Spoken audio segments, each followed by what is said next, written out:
क्या तुमने कभी सोचा है कि असली खुशी कहाँ छुपी है? लोग दौड़ते हैं, भागते हैं, रिश्तों में, धन में, शोहरत में तलाश करते हैं, पर फिर भी क्यों लगता है कि दिल खाली है? क्यों हर उपलब्धि के बाद भी बेचैनी रह जाती है? कृष्ण यही सिखाते हैं, खुशी कोई बाहर की चीज़ नहीं, ये तो तुम्हारे भीतर है। जिस दिन तुम खुद को खुश रखना सीख जाओगे, उस दिन दुनिया की कोई ताकत तुम्हें दुखी नहीं कर पाएगी। कृष्ण अर्जुन से कहते हैं, जीवन का सबसे बड़ा युद्ध अपने ही मन से है। बाहर की लड़ाइयाँ तो केवल परिणाम है। असली जीत तब होती है जब मनुष्य अपने अंदर संतुलन पाता है। जरा सोचो, जब तुम्हारा मन ही तुम्हारे खिलाफ हो जाए तो फिर संसार में कौन तुम्हें बचा सकता है? और अगर तुम्हारा मन तुम्हारे साथ खड़ा हो जाए तो फिर कौन तुम्हें हरा सकता है? लोग कहते हैं, वह मुझे दुख दे गया, वह मुझे धोखा दे गया, पर कृष्ण कहते हैं, दुख देने वाला कोई और नहीं, तुम्हारी उम्मीदें और तुम्हारी अपेक्षाएं हैं। अगर तुम सीख जाओ कि कैसे हर परिस्थिति में खुद को संभालना है, तो फिर किसी का व्यवहार तुम्हें तोड़ नहीं पाएगा। जीवन की असली कला यही है, खुद को खुश रखना। कभी एक पल ठहरो और सोचो, क्या खुशी सच में उन्हीं चीज़ों में है जो तुम्हारे पास नहीं है, या फिर खुशी उस संतोष में है जो अभी इस क्षण तुम्हारे पास है? कृष्ण का संदेश स्पष्ट है, जो मिला है वही पर्याप्त है, क्योंकि ईश्वर ने वही दिया है जो तुम्हारे लिए सही है। तो क्यों ना आज से शिकायत छोड़कर आभार व्यक्त किया जाए। याद रखो, जब तुम खुद से प्रेम करना सीख जाते हो तो दुनिया तुम्हारी नकल करने लगती है।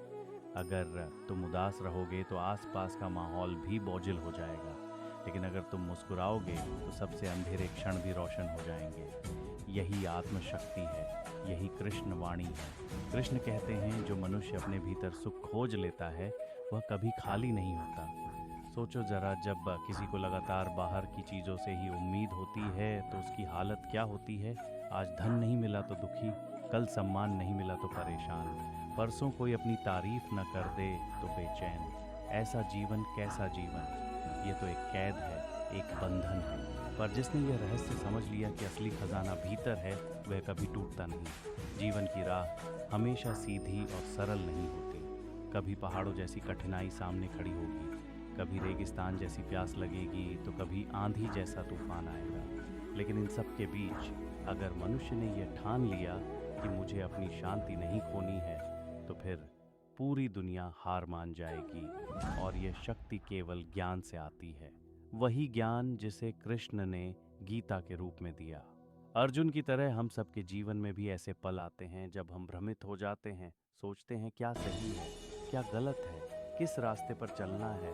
उस समय हमें किसी सहारे की तलाश होती है, पर कृष्ण कहते हैं, असली सहारा तुम्हारे भीतर ही है। तुम्हारा विवेक, तुम्हारी आत्मा, वही तुम्हारा मार्गदर्शक है। जब तुम खुद को सुनना सीख जाते हो तो जीवन की गूंज साफ साफ सुनाई देती है। खुद को खुश रखना मतलब ये नहीं कि हर समस्या से भाग जाना, बल्कि ये सीख लेना कि समस्या चाहे कितनी भी बड़ी क्यों ना हो, मन को बिखरने नहीं देना, मुस्कान बनाए रखना, आत्मबल बनाए रखना और विश्वास बनाए रखना, यही असली विजय है। और जब व्यक्ति ऐसा कर लेता है तो दुनिया भी उसकी शक्ति को पहचान लेती है। याद रखो, जो व्यक्ति हर हाल में संतुलित रहता है वही दूसरों को भी शक्ति देता है।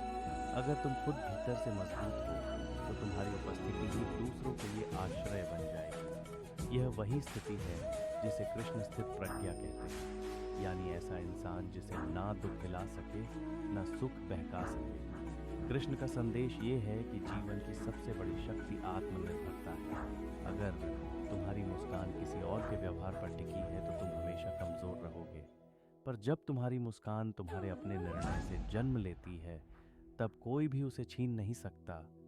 ये स्वतंत्रता ही असली आनंद है। सोचो, नदी जब बहती है तो उसे पर्वत, पथरीली जमीन, गड्ढे, खाई सब मिलते हैं। क्या नदी रुक जाती है? नहीं, वह अपनी राह बनाती है, अपनी धारा तय करती है। उसी तरह इंसान को भी परिस्थितियों के हिसाब से खुद को ढालना होता है। अगर रास्ते कठिन हैं तो उनसे डर कर बैठना मत, बल्कि यह तय करना कि मैं अपनी खुशी का रास्ता खुद बनाऊंगा। अक्सर लोग कहते हैं, जब सब कुछ ठीक होगा तब मैं खुश रहूंगा, लेकिन सच्चाई उलटी है। जब तुम खुश रहना सीख लोगे तभी सब कुछ ठीक लगने लगेगा, क्योंकि वैसी ही दिखती है जैसी तुम्हारी नज़र होती है। अगर तुम्हारी नज़र निराशा से भरी है तो स्वर्ग भी नर्क लगने लगेगा, और अगर तुम्हारी नज़र विश्वास से भरी है तो नर्क भी तुम्हें सबक सिखाकर स्वर्ग जैसा अनुभव देगा। कृष्ण यह भी सिखाते हैं कि खुशी एक साधना है, इसे रोज चुनना पड़ता है जैसे सांस लेना। सुबह उठो और मन में ये संकल्प भरो कि चाहे आज क्या भी हो, मैं अपनी शांति नहीं खोऊंगा। ये वचन ही तुम्हें पूरे दिन मजबूती देगा। और अगर दिन में कहीं हार भी मानने का मन हो तो बस अपने अंदर कृष्ण की आवाज़ें सुनो। डर मत, मैं तेरे साथ हूँ। खुद को खुश रखना सीखना मतलब ये नहीं कि तुम दूसरों से मुंह मोड़ लो। इसका अर्थ ये है कि तुम्हारी जड़ें इतनी गहरी हो कि बाहरी आंधियां उन्हें हिला ना सके।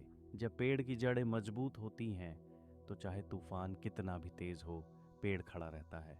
उसी तरह जो इंसान अपने भीतर स्थिर हो गया है, उसके सामने कोई परिस्थिति टिक नहीं सकती। मनुष्य की सबसे बड़ी भूल ये है कि वह अपने दुख का कारण हमेशा दूसरों को मानता है। कभी हालात को दोष देता है, कभी परिवार को, कभी समाज को, तो कभी भाग्य को। लेकिन गीता में कृष्ण ने स्पष्ट कहा है, तुम्हारा सुख दुख तुम्हारे अपने विचारों से तय होता है, यानी बाहर का संसार तुम्हें बस परिस्थिति देता है।